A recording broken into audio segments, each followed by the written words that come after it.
نحمده ونصلي ونسلم على رسوله الكريم اما بعد فاعوذ بالله من الشيطان الرجيم بسم الله الرحمن الرحيم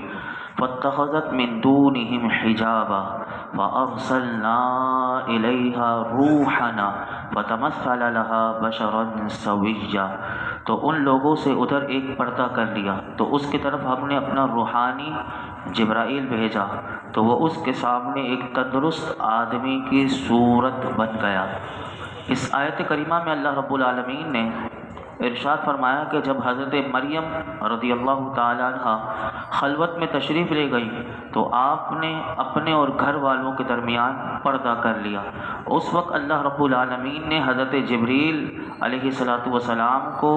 بی بی مریم رضی اللہ تعالیٰ عنہ کی طرف بھیجا اور آپ حضرت مریم کے سامنے مفسرین فرماتے ہیں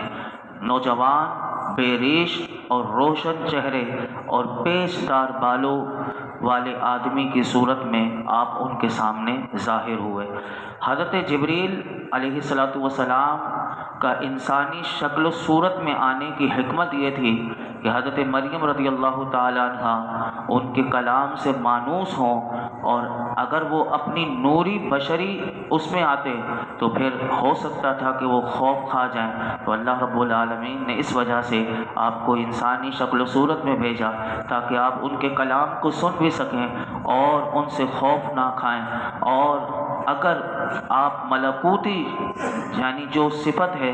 اس فرشتے کی صورت میں آتے تو پھر نہ وہ آپ کا کلام سن سکتے نہ آپ سے بات کر سکتے۔ تو یہاں سے معلوم ہوا، علماء فرماتے ہیں کہ نوری وجود جو ہے وہ بشری صورت میں آ سکتا ہے، اور حضرت مفتی احمد یار خان نعیمی علیہ رحمہ فرماتے ہیں کہ حضرت جبریل جو ہیں وہ فرشتہ ہیں، نور ہیں، اور حضرت مریم کے پاس بشری شکل میں ظاہر ہوئے۔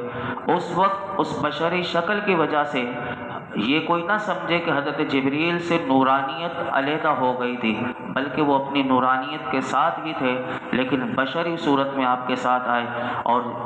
احادیث مبارکہ کا اگر ہم پڑھیں تو صحابہ کرام رضوان اللہ تعالی علیہم اجمعین نے بھی حضرت جبریل کو دیکھا اور بشری شکل میں دیکھا۔ حدیث میں یہ پتہ چلتا ہے کہ آپ کی سیاہ زلفیں، سفید لباس، آنکھ، ناک، کان وغیرہ سب موجود ہیں، اس کے باوجود بھی وہ نور تھے۔ اور اسی طرح حضرت ابراہیم، حضرت لوط، حضرت داؤد کی خدمات میں فرشتے بشکل بشری وہ حاضر ہوتے رہے اور لوگوں نے ان کو دیکھا تھا، اور اس کا قرآن سے ثبوت ملتا ہے۔ تو اس سے یہ ان تمام اور بھی قرآن کی بہت ساری آیات ہیں کہ جن سے یہ پتہ چلتا ہے کہ فرشتے انبیاء کرام کی خدمت میں انسانی شکل بشری کی صورت میں حاضر ہوتے تھے، مگر اس کے باوجود بھی وہ نور ہوتے تھے۔ غرض یہ کہ نورانیت اور بشریت دو ضدیں نہیں۔ یہ میں نے بات عرض کرنے کا مدعا یہ تھا کہ بعض لوگ یہ کہتے ہیں کہ حضور نور نہیں، تو یہاں سے پتہ چلا کہ جبریل جب نور ہو کر وہ بشری شکل میں آ سکتے ہیں تو اللہ کے نبی جو ہیں وہ تو کیا شان والے ہیں، تو حضور بھی نور البشر بھی ہیں اور سید البشر بھی ہیں۔ تو یہاں سے یہ پتہ چلا۔ آگے ارشاد فرمایا قالت انی اعوذ بالرحمن منک ان کنت تقیا قال انما انا رسول ربک لاہب لک غلاما زکیا۔ مریم بولی میں تجھ سے رحمان کی پناہ مانگتی ہوں اگر تجھے خدا کا ڈر ہے۔ کہا میں تو تیرے رب کا بھیجا ہوا ہوں تاکہ میں تجھے ایک پاکیزہ بیٹا عطا کروں۔ حضرت مریم رضی اللہ تعالیٰ عنہ نے وہ خلوت جہاں وہ تنے تنہا ہوتی تھی، جب ایک بے ریش نوجوان کو دیکھا تو وہ فوراً خوف زدہ ہو گئی، اور آپ نے کیونکہ آپ اتنی پاک دامن عورت تھی کہ آپ نے فوراً کہا کہ میں تجھ سے اللہ کی پناہ مانگتی ہوں، اگر تم میں کچھ خدا خوفی ہے تو یہاں سے چلے جاؤ۔ اس کلام سے علماء کہتے ہیں کہ آپ کی انتہائی پاک دامنی اور آپ کے تقوی کا پتہ چلتا ہے۔ اگر آپ نے اس وقت چیخ کر اگر کسی اور کو آواز دی ہوتی تو پھر یہ خبر پتہ چل جاتی، لیکن اللہ کے راز ہوتے ہیں تو آپ نے ڈائریکٹ ان سے بات کی، آپ نے چیخ کر کسی کو آواز نہ دی، اور فرمایا کہ بلکہ میں اللہ سے پناہ مانگی تاکہ اس واقعے کی کسی کو خبر نہ ہو۔ جب وہ یہ گفتگو چل رہی تھی تو آپ نے حضرت جبریل نے حضرت بی بی مریم سے کہا تو جس وقت وہ خوف زدہ ہوئی تو کہا کہ میں فرشتہ ہوں اور مجھے تمہارے رب نے تمہاری طرف بھیجا ہے اور تاکہ میں تمہیں ایک ستھرا پاکیزہ بیٹا عطا کروں۔ یہاں رک کر علماء فرماتے ہیں لِأَهَبَ لَكِ غُلَامًا زَكِيًّا پر اگر غور کیا جائے تو اس سے کیا پتہ چلتا ہے کہ حضرت جبریل علیہ السلام کیونکہ وہ اللہ کے مقبول بندے ہیں اور وہ فرشتے ہیں، لیکن یہاں پر قانون ایک پتہ چل رہا ہے اور وہ قانون یہ پتہ چل رہا ہے کہ اللہ کے جو مقبول بندے ہوتے ہیں وہ بعض کاموں کو اپنی طرف منسوب کر دیتے ہیں۔ اب بیٹا دینا کس کا کام ہے؟ بیٹا دینا اللہ کا کام ہے، لیکن آپ اس آیت کا ترجمہ دیکھیے اور غور کیجئے تو آپ نے فرمایا لِأَهَبَ لَكِ غُلَامًا زَكِيًّا کہ میں تجھے ایک پاکیزہ بیٹا عطا کروں۔ حالانکہ در حقیقت بیٹا دینا اللہ کا کام ہے، لیکن یہاں سے پتہ چلا کہ جو اللہ کے مقبول بندے ہوں وہ اس طرح کہہ سکتے ہیں۔ تو بعض لوگوں کو جیسے وہ غوث پاک کا جب سنتے ہیں، اللہ کے کسی ولی کا سنتے ہیں کہ انہوں نے کہا کہ میں تجھے بیٹا دیتا ہوں، تو وہ فوراً یہ سمجھتے ہیں کہ یہ شرک ہو گیا، حالانکہ وہ اس بات کو سمجھ نہیں پاتے۔ حالانکہ حقیقت میں بیٹا دینا اللہ کا کام ہوتا ہے، لیکن یہ اللہ کے مقبول بندے ایسے ہوتے ہیں کہ یہ اپنی طرف بھی نسبت کر سکتے ہیں جیسے جبریل نے کی، اور یہاں پر اللہ رب العالمین نے خود اس کلام کو ذکر کیا۔ دوسری بات یاد رکھیے گا کہ اللہ کے بعض کام اس کے مقبول بندوں کی طرف منسوب کیے جا سکتے ہیں، جیسے کہ حضور جنت دیتے ہیں، اور اسی طرح اللہ کے اولیاء مددگار ہیں وہ بھی بے اولاد دیتے ہیں، تو یہ بھی کہا جا سکتا ہے، یہ بھی بالکل جائز ہے، اس میں کوئی شرک نہیں ہوگا۔ تیسری بات جو علماء فرماتے ہیں اسی آیت سے یہ پتہ چلی کہ اللہ تعالیٰ اپنے مقبول بندوں کو اولاد عطا کرنے کی طاقت بھی دیتا ہے اور اجازت بھی دیتا ہے۔ جب ان کو طاقت ہوتی ہے، اجازت ہوتی ہے، اور وہ اللہ کی طاقت اور اللہ کے اذن سے پھر مخلوق کو وہ اولاد بھی دیتے ہیں، جیسے کہ حضرت جبریل نے کہا کہ یہ نہیں کہا کہ تیرے رب نے وہ تجھے بیٹا دے گا، بلکہ کہا کہ لِأَهَبَ لَكِ غُلَامًا زَكِيًّا تاکہ میں تجھے ایک پاکیزہ بیٹا عطا کروں۔ اب حضرت بی بی مریم نے جب یہ سنا کہ یہ جو جبریل ہیں وہ یہ کہہ رہے ہیں کہ پاکیزہ بیٹا عطا کروں، تو حضرت بی بی مریم نے آگے سے کیا کہا قرآن بتاتا ہے، قالت اَنَّ يَكُونُ لِي غُلَامٌ وَلَمْ يَمْسَسْنِي بَشَرٌ وَلَمْ أَكُ بَغِيًّا مریم نے کہا میرے لڑکا کہاں سے ہوگا، حالانکہ مجھے تو کسی آدمی نے چھوا تک نہیں اور نہ ہی میں بدکار ہوں۔ حضرت جبریل نے جب حضرت بی بی مریم کو کہا کہ میں بیٹا عطا کروں گا تو آپ فوراً حیران ہو گئی اور کہنے لگی کسی عورت کے ہاں اولاد ہونے کا جو ظاہری سبب ہے وہ تو مجھ میں نہیں پایا جا رہا، کیونکہ نہ تو میرا کسی کا نکاح ہوا ہے اور نہ ہی میں بدکار عورت ہوں۔ دو ہی وجہ ہوتی ہیں، یا تو نکاح ہوتا ہے تو یہ سبب ہے، یا تو کوئی بدکار عورت ہوتی ہے تو اس کا سبب۔ فرمایا کہ یہ دونوں باتیں مجھ میں نہیں پائی جا رہی، تو بتاؤ جبریل میرے ہاں لڑکا کہاں سے ہوگا۔ اور یاد رکھیے گا کہ حضرت ہر بات علماء پھر یہاں پر کھولتے ہیں، کوئی اس سے یہ نہ سمجھے کہ حضرت بی بی مریم یہ اس وجہ سے حیران ہو رہی تھی کہ کیا یہ اللہ کی قدرت سے بعید تھا، نہیں، بلکہ وہ ان کی حیرانی اور ان کا حیران ہونا اس وجہ سے تھا کہ باپ کے بغیر اولاد ہونا یہ خلاف عادت ہے، اور عادت کے برخلاف اگر کوئی کام ہو جائے تو میں اور آپ بھی حیرت زدہ ہو جائیں گے، اور یہ فطرتی امر ہے۔ تو یہ فطرتی امر کی وجہ سے حضرت بی بی مریم جو تھی وہ حیران ہو گئی تھی۔ تو پھر جبریل امین نے آگے سے کیا جواب دیا قرآن بتاتا ہے، قال كذلك قال ربك هو علي هين ولنجعله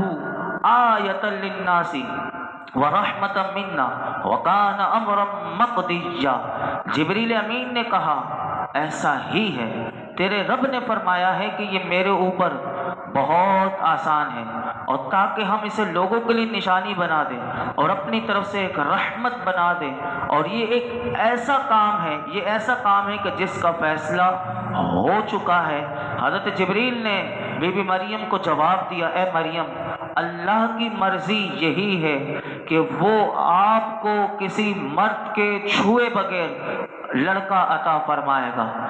یہ اللہ کی مرضی ہے۔ اور آپ کے رب نے فرمایا ہے کہ آپ کو بیٹا دینا بغیر کسی مرد کے چھوئے، آپ کا رب یہ کہتا ہے کہ یہ میرے اوپر بہت آسان ہے، اور میں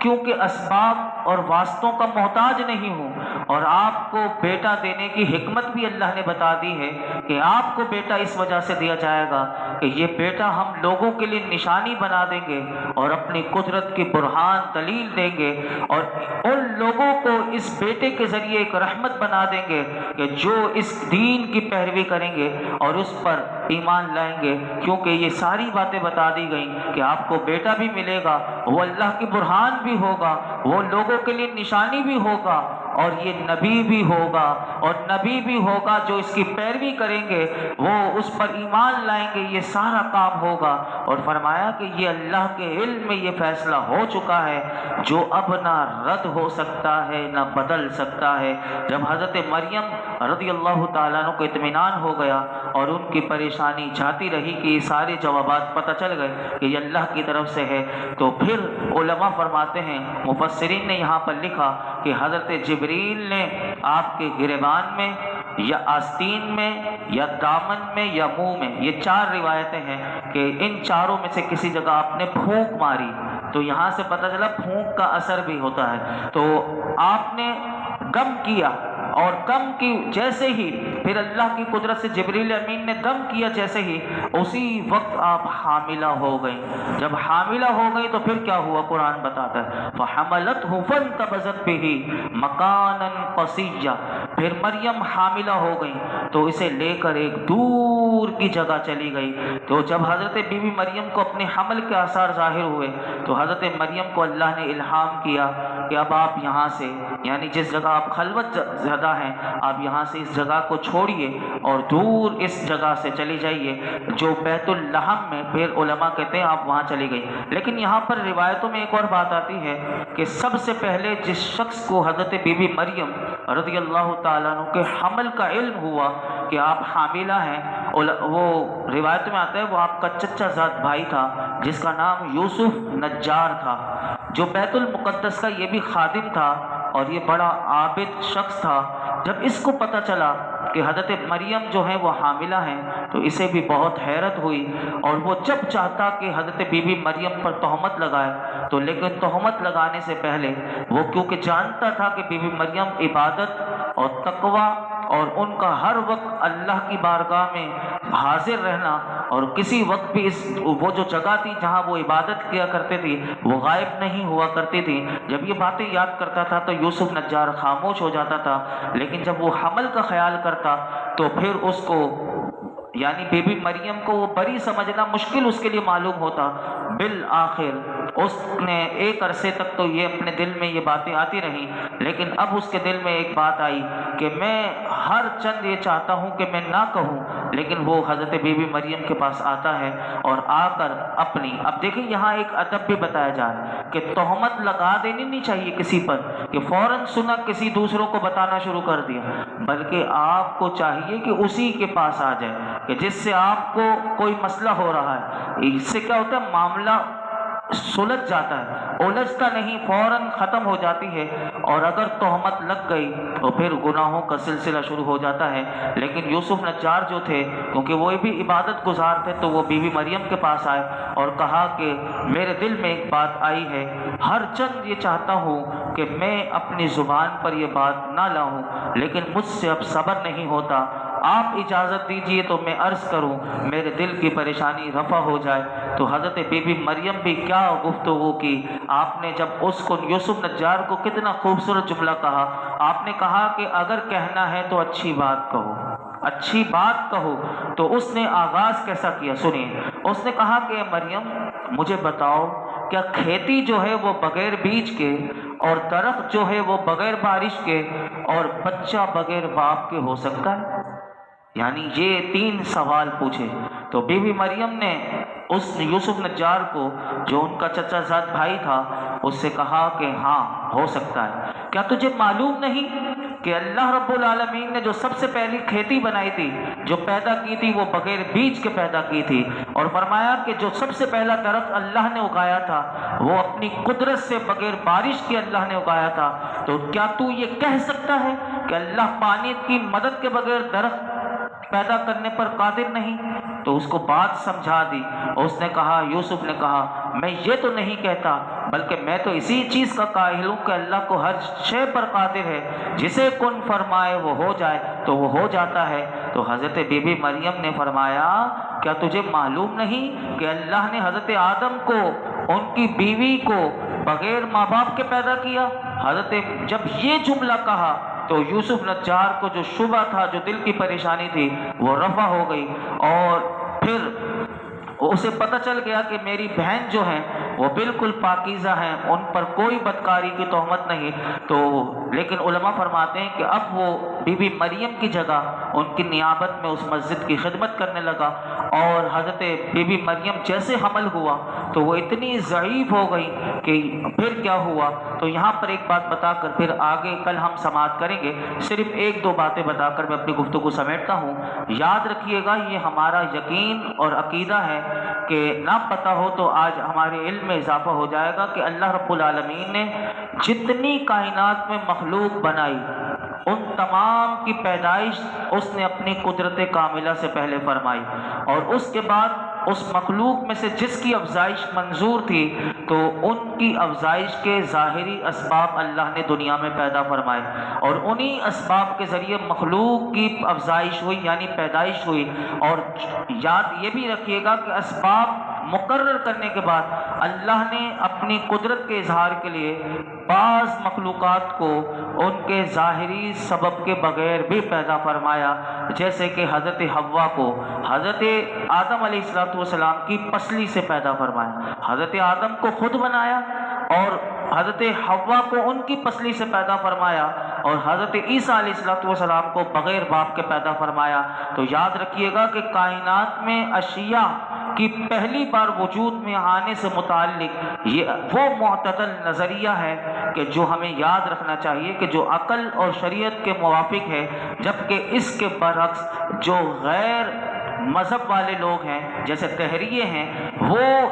اس کو مانتے ہی نہیں۔ وہ کہتے ہیں کہ کوئی نہ کوئی سبب تھا جس سے پیدا ہوا، اور وہ اللہ کی قدرت کا انکار کر کے وہ گمراہ ہو گئے۔ تو یاد رکھیے گا کہ اللہ کی جتنی کائنات میں چیزیں ہیں، یقیناً ہمیں اس کا قرآن کہتا ہے کہ تم اس میں غور کرو، تم جتنا غور کرو گے تو تمہیں اللہ کی قدرت کا پتہ چلے گا، اور اللہ کی قدرت میں غور و فکر کر کے دلائل تلاش کرنا، یاد رکھیے گا یہ سب سے عمدہ کام ہے کہ جو ہمیں کرنا چاہیے، کہ جتنا بندہ اللہ کی قدرت میں غور کرتا چلا جاتا ہے، اتنا ہی اس کو اللہ کی ذات پر بھروسہ اور یقین اس کا بڑھتا چلا جاتا ہے۔ اور اگر مسلمان کریں تو مسلمان کا ایمان جو ہے وہ قوی سے قوی ہو جاتا ہے اور مضبوط ہو جاتا ہے، اور اگر کافر اللہ کی قدرت میں غور کر لے تو پھر وہ مسلمان ہوئے بغیر رہ نہیں سکتا۔ یہ ہے وہ قرآن کا۔ آگے کیا ہوا جب آپ کمزور ہوئیں تو کیسے اللہ یہ ساری شان بیان کر رہا ہے،